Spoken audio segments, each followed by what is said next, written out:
Bonjour à tous, bonjour à tout le monde. Aujourd'hui, encore une petite vidéo sur comment calculer les asymptotes dans un premier temps vertical et dans un deuxième temps horizontal. Donc ici on a une fonction définie par f de x qui est égale à x cube moins 8 divisé par x carré moins 4. Alors, bon, on sait qu'une asymptote verticale, elle va être définie quand on va avoir quelque chose du style, donc un non-zéro, d'accord? Donc ça veut dire que le numérateur ne peut pas être égal à 0, divisé par 0, d'accord? Et donc on va tout simplement regarder quand est-ce que le dénominateur est égal à 0. Donc ça c'est la condition pour l'asymptote verticale. Tandis que l'asymptote horizontale, alors là la condition, on doit tout simplement calculer les limites en plus l'infini et en moins l'infini de la fonction, d'accord?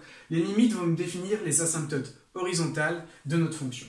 Ok, et bien donc on va commencer. Dans un premier temps, on va commencer par les asymptotes verticales. Alors, les asymptotes verticales, il faut que le dénominateur soit égal à 0.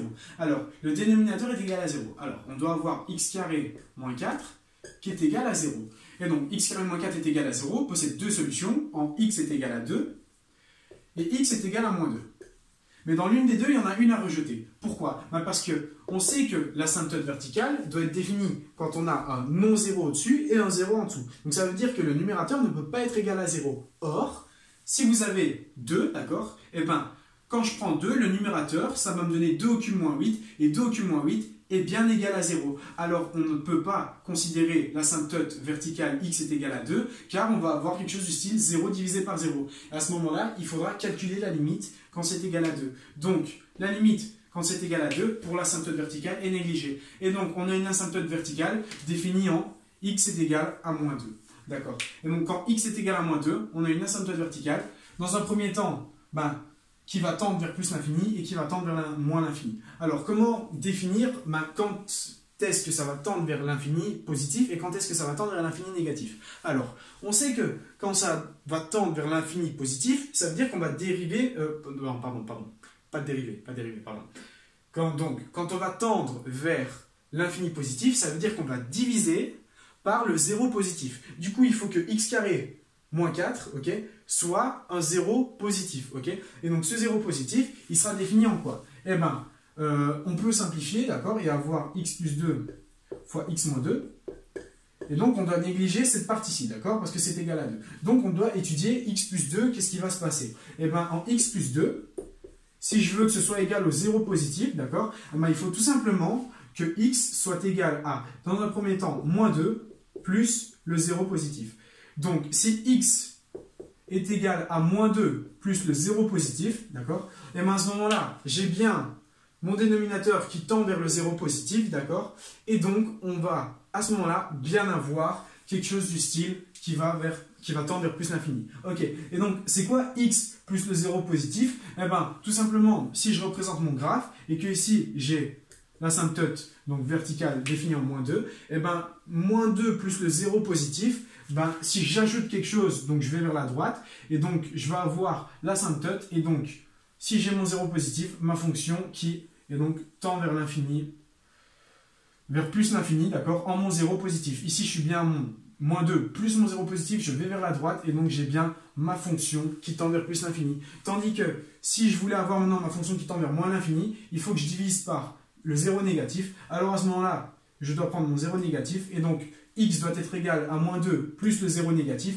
Le 0 négatif, il est à gauche, et donc je vais avoir ma fonction qui va tendre comme ceci vers moins l'infini. Ok.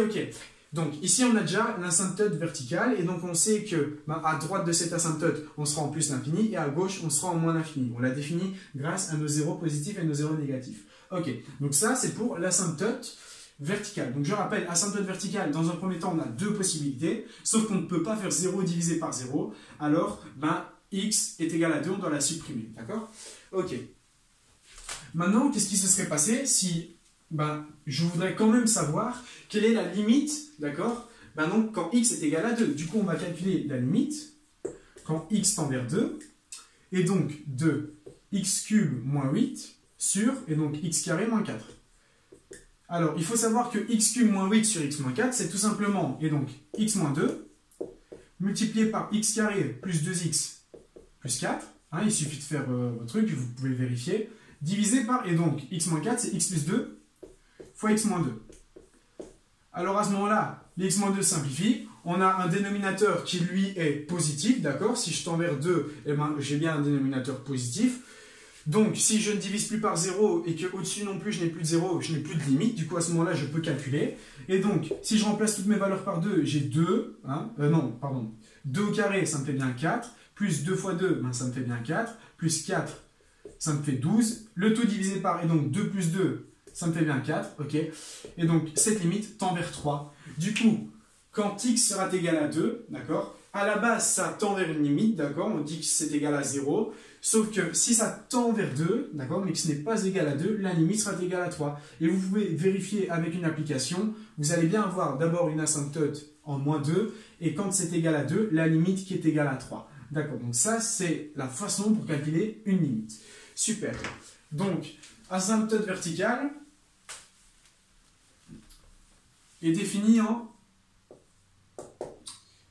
quoi? Est définie en x qui est égal à moins 2.